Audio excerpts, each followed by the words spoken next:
Hello YouTube chess lovers and my friends, this is Gunjan here. Welcome to my 70th episode of Dirty Chess Tricks. In today's lecture, we are going to see a wonderful high-profile queen trap in the Nimzowitsch Scandinavian variation from the white perspective.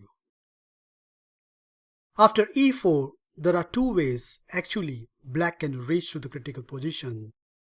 Let's say in this game, black plays knight to c6 first, and after our knight to f3, apart from e5, the only other break black is having here is d5, and after e captures d5 and queen captures d5, I recommend this straightforward move, knight to c3. Now, obvious enough, black really do not want to go back to the d square, as not only white will get space in the center with d4, but black has this backward c-pawn which can no longer challenge the white center. So accordingly, queen to a5 is by far the most popular choice.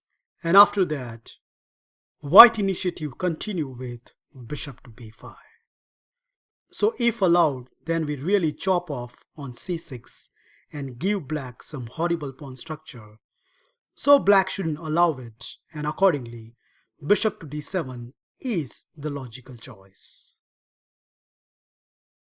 Here, white has tried various responses such as castle as well as d4, but recent theory suggests that white should start with this very tricky move a3, which sets up a cunning platform for our upcoming tricks.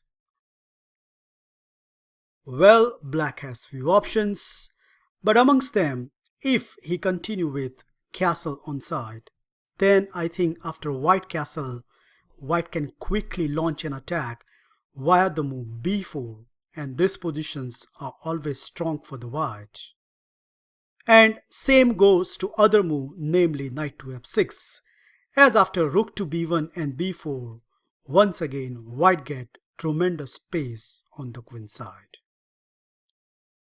So accordingly, if you check the online database, a6 has been highestly played here, and it looks very logical. Black wants to release the tension before he castle on the queen side. Well, guess what? Yup, this is exactly where black fallen into our tricky territory. Did you find the star move in this position? Absolutely right, b4. And suddenly, black to his horror find out that the game has been finished just within the opening stage. Here, black has two responses. One, trap the queen, and the second one, where black indeed managed to escape, but at the end, still get the losing position. By far, the most popular choice here is knight captures b4, which again looks like neutralize all white threat, as if white take the bishop, then after king captures d7, black is all set to do the artificial castle. And yes, indeed, at first sight it looks like white's all threats are gone, except one move. Did you spot it? Congratulations if you find this wonderful resource. Boom! What a move! Well, clearly black is a piece down, so if he don't take over rook, then he get a completely losing position. So let's see what is the big idea after queen captures a1. And I think this theme crop up again and again in many different openings.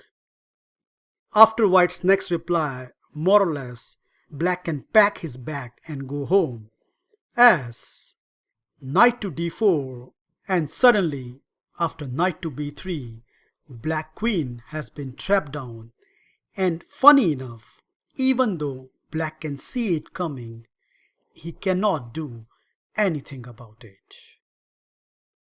Fortunately, one of my game recently reached to this position, and my opponent, who has more than 2100 rating, continue with a5, and after knight to b3, he decided to capture my knight on c3, which is in fact even a bad version, as after simple pawn recapture comes with a check, and after king to c8 and the move knight captures a5, if you count the material, just within the 13th move, white get a queen against the rook and a misplaced king, which is obvious enough, close to a completely winning advantage.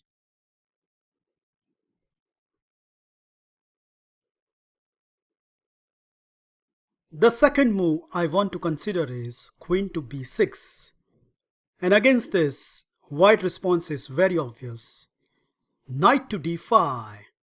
And black has to be very careful, as if he foolishly take our bishop, then after this old trick, knight captures c7, white get family fork, and in fact, after this, black position is completely collapsing. So nope, that's not possible. That means black queen has the only square, namely a7. But after that, okay, we are not getting queen, but we get this forcing sequence. Knight captures c7 check, king to d8. Now white shouldn't take the rook in the corner, as he will lose 2 pieces for a rook. So here my advice is, you should first capture on c6, which forces black hand, as he cannot take on c6 as his own rook hangs. So accordingly, king captures c7 is the best reply. But after bishop captures d7, king captures d7 and the move castle, once again if you count the material, this time around white is just a pawn up, but look at the pathetic position of black king. And as I have highlighted by the arrows, once the white complete his piece development with the space in the center, due to the open king, black is really going to struggle for the rest of the game. Not so surprisingly, at this position, chess engine gives +3. Yup, you heard it right, +3 advantage to white, which with accurate play, close to a completely winning one.